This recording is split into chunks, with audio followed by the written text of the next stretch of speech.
Innakum idzam mithluhum. Kalau antum ikuti mereka, dengarkan pernyataannya, ikut kelasnya, baca bukunya, lama-lama antum seperti mereka juga nantinya. Sholat gak dikerjakan, azan di tempat ibadah orang lain, tiba-tiba belajarnya ke tempat yang ini aneh. Negara kita itu menjamin kemerdekaan tiap-tiap penduduk untuk beribadah. Kita harus hormati yang lain. Cuman di Islam gak boleh ada kaidah, jangan paksa. Quran surah 2 ayat 256 paling kiri sebelah bawah. La ikraha fid din.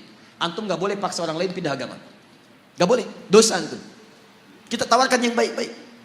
Tapi kita pun diminta oleh Al-Quran untuk zero toleransi. Toleransi tertinggi adalah biarkan orang lain dengan kepercayaannya masing-masing. Lakum dinukum waliyadin. Tapi kita dakwahi dalam kebaikan. Mau ikut, alhamdulillah. Tidak ikut, gak apa-apa, gak boleh paksa.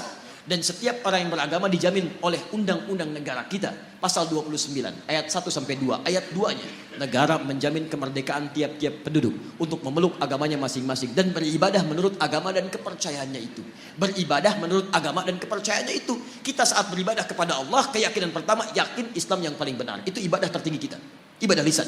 Turun Quran surah 3 ayat 19 paling kiri sebelah atas. Inna dina indallahil Islam. Makanya ketika seorang mengatakan Islam yang paling benar, satu, dibenarkan oleh Quran, dijamin oleh undang-undang.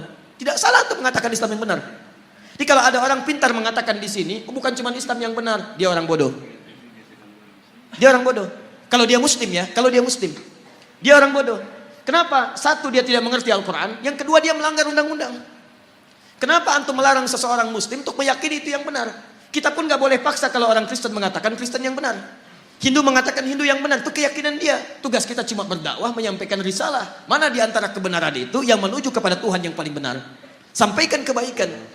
Tapi ketika seseorang muslim mengatakan cuma Islam yang benar dan dipersoalkan itu, artinya satu, dia tidak mengerti Al-Quran, yang kedua, dia melanggar undang-undang. Dan yang paling dahsyat disebut oleh Al-Quran, kalau antum ikutan yang seperti itu, lama-lama iman antum luntur, antum hilang kemudian keimanan kepada Allah Subhanahu wa Ta'ala. Orang seperti itu disebut oleh Quran langsung dengan munafik dan akan masuk neraka jahanam yang pertama kali. Jadi penghuni neraka jahanam bukan orang kafir pertama kali, orang munafik. Lihat ayat ujungnya. Innallaha jami'ul munafiqin wal kafirina fi jahannam jami'a. Maka Allah akan himpun orang munafik ini bersama orang kafir di neraka jahanam. Munafik disebut dulu, baru orang kafir, neraka jahanam. Ya, maaf ya kalau urusan akidah saya tegas saya tidak ingin ada sahabat-sahabat saya, saudara saya kemudian terperosok dalam keburukan. Karena itu kalau ada yang menyimpang seperti itu, jangan dulu kita keluar kalimat yang tidak bagus, tidak, kita doakan, solasi, arahkan pada kebaikan. Dia ikut, alhamdulillah, tidak ikut, biarkan. Nah itu yang terbaik. Jelas ya?